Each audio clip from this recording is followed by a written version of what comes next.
Good afternoon, everyone. I'm Acting Commissioner Richard Worley. Joining me here today is Deputy Commissioner Brian Nadeau, Public Integrity Bureau. We're here to release the video footage from the fatal officer-involved shooting that took place on June 29th at 5:30 p.m. in the 100 block of North Milton Street. You'll see the courageous work of our men and women as they had a shooter actively shooting at them, and they responded to the call in a brave manner. We remain committed to conducting a thorough investigation. The investigation is ongoing and conducted alongside the Independent Investigations Division of the Attorney General's Office and our department's Special Investigative Response Team. I'll now turn it over to Deputy Commissioner Nadeau to go over the video footage of the incident. Thank you, Commissioner. As you stated, we're going to release the videos from the incident that took place on June 29th. Following our video release policy, these videos have been given to the U.S. Attorney's Office, the State's Attorney's Office, and the Baltimore Office of Equity and Civil Rights. To put a little bit of context into what you're about to see, on June 29th at approximately 5:30, 4 officers from the Eastern District observed Daryl Gamble operating a black Toyota Camry. One of the officers had previously arrested Mr. Gamble and was aware that there was a warrant for his arrest. Mr. Gamble fled the area and at some point got into an accident with his vehicle, causing left front damage. He continued to drive and it was observed by another officer in a marked police car on East Fayette. Due to the graphic nature, it's hard to put that into the video so you can see it, but they do try to do CPR. He does expire at the scene. A couple things about the weapon. So the first weapon he had was a Glock 40 caliber. The second weapon he had is the AK style 47 with the rifle rounds in it. He also had a third weapon that was in his bag, which was a .357 revolver, which had 8 rounds. It had an 8-round cylinder, fully loaded. That gun turned out to be stolen. And then also in his car that he left at the corner was a shotgun with 5 rounds in that vehicle.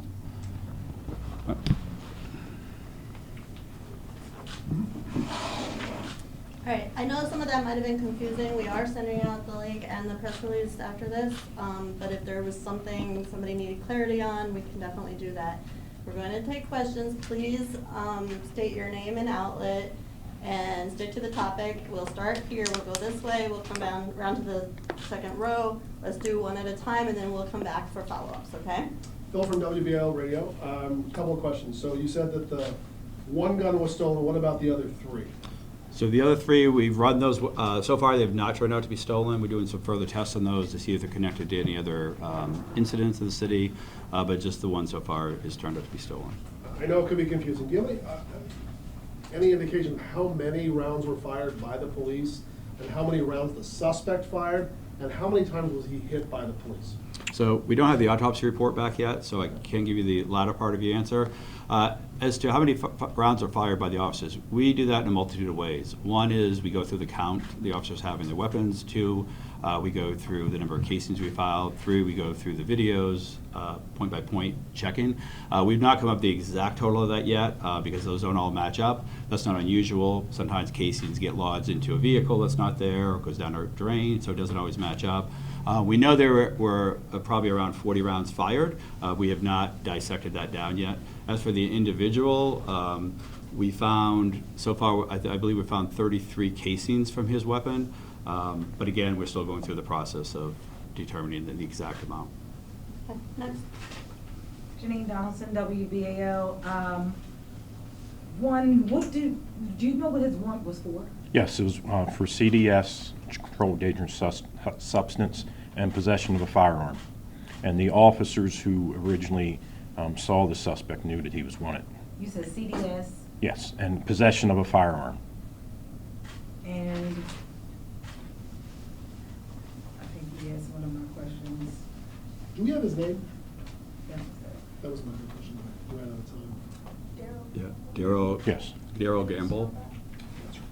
D-A-R-R-Y-L? D-A-R-R-Y-L Gamble.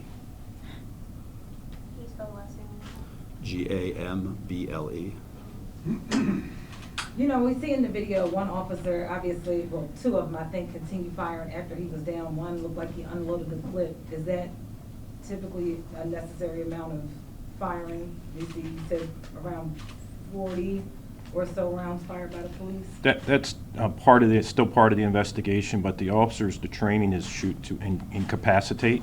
So when you believe that the individual is no longer a threat is when you stop firing. Will we say when they're down on the ground that they would be incapacitated? No, that's not always the case.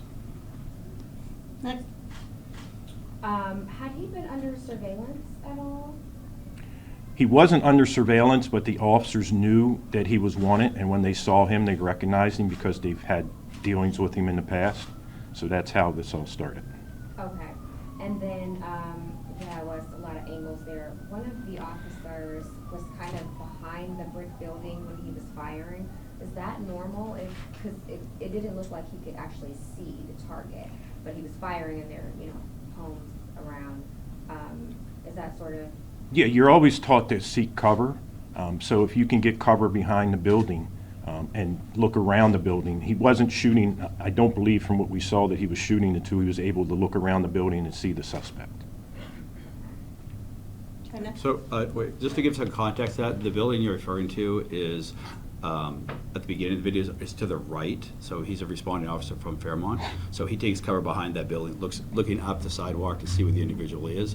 That's where you see the gun on the ground. He now has the AK-47 type weapon going between the cars. So that's the vantage point where the officer is at that time in that video. I know those videos run very quickly, Yeah, so but back to when that, you slow it down, different you can see what the vantage point cover was. Right, Yes. okay.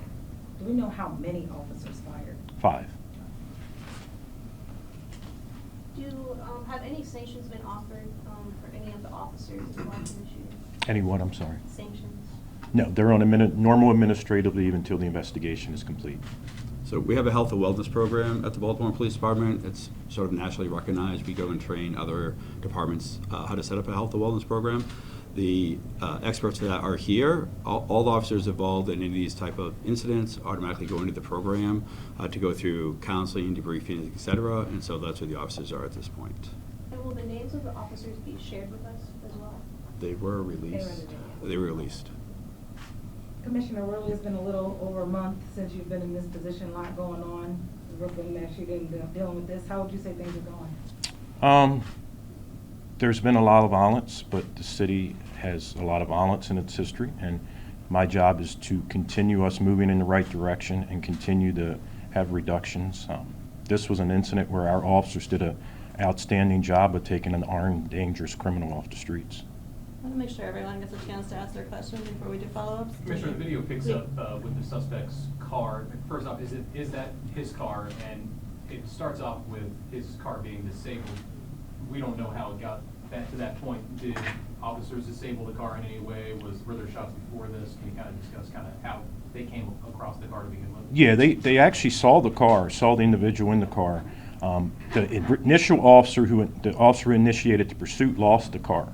And then another officer picked it up and started following it. We are not sure exactly how he got the damage to the car because, as you can see, the officer who came up to him was a good distance behind him when he finally turned the corner on the Milton. And was that his car, the suspect's car? I don't remember. Do you remember if it was his car? I don't think it's registered. I don't believe it's registered I don't here, think but it's it's not registered. stolen. It wasn't stolen. We'll be tracking down the owner. State your name and outlook, please. Hugo Cabilla with the Baltimore Banner. Anything more about the suspect, back of where he was from, how old he was, and what, I guess, what other than that outstanding warrant, is there anything else relevant? He had some violence in his past. He's from Baltimore. And I don't remember how old he was. Yeah, and so besides the violence in his past, he had previously been arrested for a CDS violation. When he was arrested that time, which was in April, he was incarcerated. While he was incarcerated, there was a search warrant done on the vehicle. That turned out to be a number of weapons in that vehicle and other drugs, for which is what the warrant now was for. So he does have a history. Where he has obtained all these firearms is certainly in question as to where they all came from, but he had a host of weapons and drugs in the car at that point. Do you believe he had any intent to sell these weapons, or were they for personal? We don't know. And he was 40 years old. Anyone in the back row with a question? Officers will be on administrative leave until the end of the OAG investigation? That's Yep. correct. Okay, we can circle back up here. Anyone, any further questions? How does this speak to the, we hear a lot about repeat offenders on the street. This guy obviously, in your eyes, was not? I mean, what does that speak to the, trying to keep people like this off the street of Baltimore? Well, we had a warrant for him, so we were in the process of trying to get him back off the street again, and we were just looking for him, and the officers had the occasion to spot him, and unfortunately, it resulted in the police officer involved shooting, and he was deceased. How long was the warrant out? I don't know. I think it was April. What was the question? The warrant. How long was the warrant? April of 2023. Okay. And again, the officers are out there doing what we want them to do, right? They see somebody, they know there's a warrant for them, they know we had weapons in the past. They're trying to take them off the street to protect the citizens. Unfortunately, it leads to him at some point fleeing from them and getting into some sort of accident, which we've not determined exactly where that was. But luckily, other officers in the area picked him up, and we were able to take him off the street. But you could see by the number of weapons he had, he was certainly a dangerous individual. And there, you saw it was 5:30 in the afternoon. Even one of the videos you saw, a vehicle was parking in a parking space when the rounds were, he was shooting at officers, and officers were returning fire, and thankfully no one else was hit. You said his car was disabled because he had gotten into an accident while being. We don't know what happened to the car, because at that point, his car was damaged at the point where we had lost it. So we don't know if he ran into something disabled that tire. We're not sure what he hit. But there were no other civilians injured as a result of him damaging his vehicle that you know of? No, not that we're aware of. Can you tell us what the unit was of plainclothes officers in the unmarked car? Was that a specific violence prevention unit of some sort? The unmarked unit was actually a SWAT officer working overtime. And the unmarked, the officers that were in the vests, they were some of our district action team East Side Initiative officers. Two more I know you said questions? the other guns weren't stolen. Were they registered to someone? So we're going through the process now of tracking those down. The preliminary run is only one of them came back stolen, but we have to track those all the way back. We work with ATF and others to track, so we have not completed that yet. Okay. One more, Banner? Yeah, just a clarity on what led to that warrant being issued. He obviously wasn't already in custody. Why wasn't he already? And what led to the issuing of that warrant? What event or discovery? Yeah, so he was in custody on a CDS violation. When we obtained the warrant warrant then did not go back to them to show that he was in there for a CDS violation. He was released. When they did the check, they saw there was a warrant. They called the PD immediately and said, hey, this gentleman was released. There's a warrant for him. It's BPD warrant. So the officers became aware of the warrant.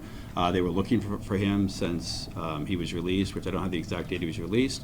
And then on this day, they observed him. And so he did essentially slip through for a moment. Yeah, I don't know if he slipped through the cracks or it's just a matter of the paperwork crossing over. But there was a warrant for him when he was released. But at the end of the day, they took immediate action, notified the department. They started looking for him, and it took us till June 29th to find him.